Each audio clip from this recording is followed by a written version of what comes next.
හයි. ඉතින් අද දවසේ මං ඔයගොල්ලන්ව එක්කන් ආවේ මං අද ගෙදර ඉඳන් වැඩ කරන දවසක්. ඉතින් ඔයගොල්ලන්ටත් සමහර වෙලාවට work from home හම්බෙනවා ඇති. එහෙම නැත්නම් ඔෆිස් එකට යනවා ඇති. මට අද work from home කරන්න පුළුවන් දවසක්. ඉතින් ගෙදර ඉඳලා වැඩ කරනකොට කොහොමද ප්‍රොඩක්ටිව් විදියට වැඩ කරන්න කියන එකත් තව ගොඩක් දේවල් අපි කතා කරමු. ඉතින් මං වැඩ කරන ගමන් ඔගොල්ලොත් එක්ක ඒ ගැනත් කතා කරන්නම්. මේ වීඩියෝ එකේ මං හිතනවා ඔයගොල්ලන්ට වැදගත් ටිප්ස් ටිකක්, එතකොට කොහොමද ගෙදර ඉඳන් වැඩ කරද්දී ප්‍රොඩක්ටිව් විදියට ගෙවන්නේ. මොකද සාමාන්‍යයෙන් අපි ඔෆිස් එකට ගියාම නම් අපිට අනිවාර්යෙන්ම උදේ ලෑස්ති වෙලා ඔක්කොම බඩු ටික ලෑස්ති කරගෙන අපි ඔෆිස් එකට ගිහින් එතන ඉන්න කට්ටියත් එක්ක එතකොට අපි අනිවාර්යෙන්ම අර එන්ගේජ් වෙලා වැඩ කරනවනේ. එතකොට අපිට හරිම ලේසියි. සාමාන්‍යයෙන් මමත් හිතන්නේ ඔෆිස් එකකට ගිහින් වැඩ කරන එක ලේසියි ගෙදර ඉඳලා වැඩ කරනවට වඩා. හැබැයි ගෙදර ඉඳන් වැඩ කරනකොටත් අපිට පහසුයිනේ.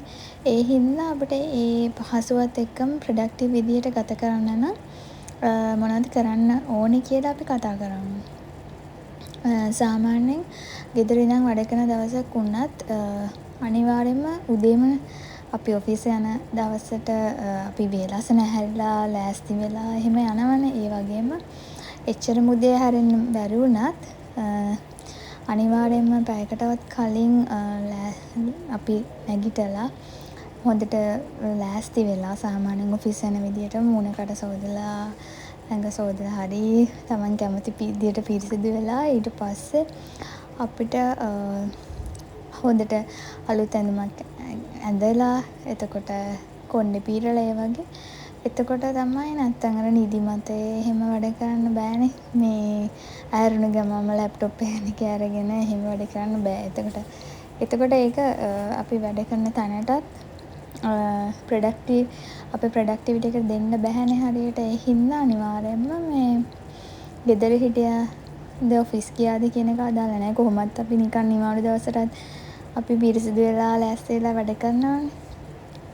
ඒ වගේ ගෙදර ඉඳලා වැඩ කරන දවසක වුණත් එහෙම හරි විදියට ලෑස්ති වෙලා වැඩ කරොත් උදේ තමන්ගේ කෑම එක ඒ විදියට අරගෙන එතකොට අපිට පොඩ්ඩක් මේ හරිම රිලැක්ස් විදියට වැඩ ටික කරගෙන යන්න පුළුවන්. ඉතින් එහෙම නැති වුණොත් එහෙම වෙන්නේ අපිට හරියට අපේ වැඩ කටයුතු වෙනද විදිහටම කරන්න බෑ. එතකොට ඉතින් අර work from home facility එක දෙන එකෙනුත් වැඩක් නැහැනේ. ඉතින් ඒ හින්දා අපි හම්බ කරගෙන කන තැනනේ ඇත්තටම ජොබ් එක කියලා කියන්නේ. අපිට හැමදේම ලැබෙන්නේ ඒකෙන්නේ. අපි ඒ හින්දා අනිවාර්යෙන් අපේ උපරිම කැපවීමෙන් වැඩ කරන්න ඕනේ. අපි වැඩ කරන තැනට. එතකොට තමයි ඒක yaadෙන්නේ ඇත්තටම. ඉතින් එහෙම තමන්ගේ දායකත්වයේ උපරිමයටම තමන්ටනේ ෆැසිලිටි එක දීලා තියෙන්නේ work from home. එතකොට ඒකේ බෙනිෆිට් එකක් අපිට තියෙනවානේ. මහන්සි යන්න ඕනේ නෑ මහන්සි වෙලා. බස් වල හරි තමන්ගේ ට්‍රාන්ස්පෝර්ට් කොස්ට් නෑ. එතකොට රස්තිය ආදුවක් නෑ. ඉතින් එහෙම තියෙද්දි අපේ දායකත්වය අනිවාර්යයෙන්ම උපරිමයටම දෙන්නත් ඕනේ.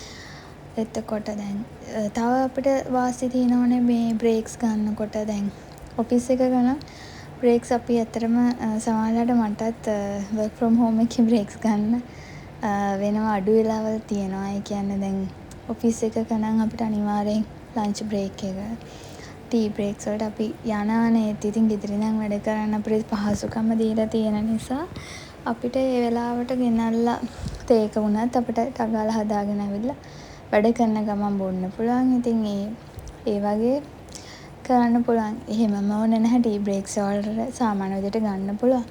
මම කියන්නේ අර අපිට වෙලාව ඉතුරුයි අපිට ලේසියිනේ. ඒ වගේ. ඉතින් ඒක නිසා මං හිතනවා work from home වලදී ඕගොල්ලන්ට උපරිමයෙන්ම මේ මහන්සි වෙන්න පුළුවන්. දායකත්වය සපයන්න පුළුවන්. ඒ විදිහට වැඩ කරොත්. අනිත් එක ඒ වගේ දේවල් වලින් අපිට ඒ ෆැසිලිටි එක අපිට තවදුරටත් රඳවා ගන්න පුළුවන් අපි හරි විදියට වැඩ කරොත්. ඉතින් ඒ දේවල් ගොඩක් වැදගත්. ඊට පස්සේ කතා කරන්න හිතුවේ අපි දැන් ජොබ් එකක් කරන අය සමහර වෙලාවට ජොබ් එකක් කරනවා. සමහර අය ඉගෙන ගන්නවා. සමහර අය ජොබ් එකක් කරන ගමන් ඉගෙන ගන්නවා. එතකොට එහෙම ජොබ් එකක් කරන ගමන් ඉගෙන ගන්නවා කියන එක හරි අමාරු වැඩක්. මට ඒ එක්ස්පීරියන්ස් එක තිබ්බා. මම ඉස්සර ජොබ් එකකට ගියා ඩිග්‍රී එක කරලා. ඊට පස්සේ ජොබ් එකට ගියාන් පස්සේ මම ආපහු තව වැඩිදුර අධ්‍යාපනයට MSc එකට ඉගෙන ගත්තා. එතකොට ඉතින් ඒ දෙකම කරන්න ඇත්තටම හරිම අමාරුයි. සමහර අය හරිම ලේසියෙන් ඒ දෙකම බැලන්ස් කරනවා. මට දැන් එහෙම පුරුද්ද තිබ්බේ නැහැ. කලින් මං ඩිග්‍රී එක කරන කාලේ ජොබ් එකක් කරේ නැහැ. ෆුල් ටයිම් ස්ටඩීස් විතරයි කරේ. එතකොට මං ඒ දවස්වල හිතුවේ ඒක හොඳයි. ඒක වාසි. අර ඒ කියන්නේ අපිට හොඳට ෆෝකස් කරන්න පුළුවන්. ඒක හරි වුණාට අර එක්ස්පීරියන්ස් එකත් ගොඩක් වැදගත්. දැන් ඒ ඩිග්‍රී එක ඉවරලා අපි මොනවා හරි ජොබ් එකකට යනකොට අපිට එක්ස්පීරියන්ස් නැහැනේ. එතකොට අපෙන් අහන්නේ ඇයි එක්ස්පීරියන්ස් නැත්තේ එහෙම කියලා. ඉතින් දැන් මේ වීඩියෝ එක බලන නංගිලා මල්ලා ඉන්නවා නම් ඕගොල්ලෝ මම නම් කියන්නේ ස්ටඩීස් එක්කම ජොබ් එකත් කරගෙන යන්න කියලා. මොකද ඒක ගොඩක් වැදගත්. දැන් හරිම අමාරුයි මේ කරන්න. ඒක හරි ලේසි දෙයක් නෙමෙයි. මොකද මමත් අර අස්ුනේ MSc එකේ ඉඳන් තමයි ජොබ් එක අසලා ඊට පස්සේ ඒක ෆෝකස් කරලා ඒක කරා. ඒක මට හොඳට කරගන්න පුළුවන් වුණා. හැබැයි පස්සේ මට හිතුණා අපරාධේ අර කට්ට කාගෙන වගේ මේ දෙකම කරා නම් මට ඇත්තටම තවත් හොඳයි. ඒක අර හිතෙන්නේ නැහැ. ඒ කාලේ ඉතින් අර පාඩම් කරන්න තියෙන එකත් හරි අමාරුයිනේ. එපා වෙනවනේ. එතකොට ඉගෙන ගන්න එකයි සල්ලි හම්බ කරන එකයි එහෙම. හැබැයි සමහර අය දැන් ওই දෙකම කරන්න ගිහින් මේන් ෆෝකස් එක දුන්නොත් එහෙම සල්ලි හම්බ කරන එකට එතන අවුලක්. ඒ කියන්නේ සල්ලි අතේ ගැවසෙන්න ගත්තාම ඒක හරි ලේසි ජොබ් එක කරන එක ඉගෙන ගන්න එක අමාරුයිනේ කියලා මාරු වෙන්න පුළුවන්. එහෙම අයත් ඉන්නවා. එතකොට ඒක නම් අපරාධේ. එහෙමනම් ඉගෙන ගන්න එක විතරක් කරලා ප්‍රශ්නයක් නැහැ. නැත්තම් ඒ දෙකම බැලන්ස් කරගන්න පුළුවන් නම් විතරක් එහෙම කරන්න ඕනේ. ඉතින් ඒ ටික තමයි කතා කරන්න ඕනුනේ. ඉතින් තවත් දවසක මේ ගැන වැඩිදුර කතා කරමු එහෙනම්.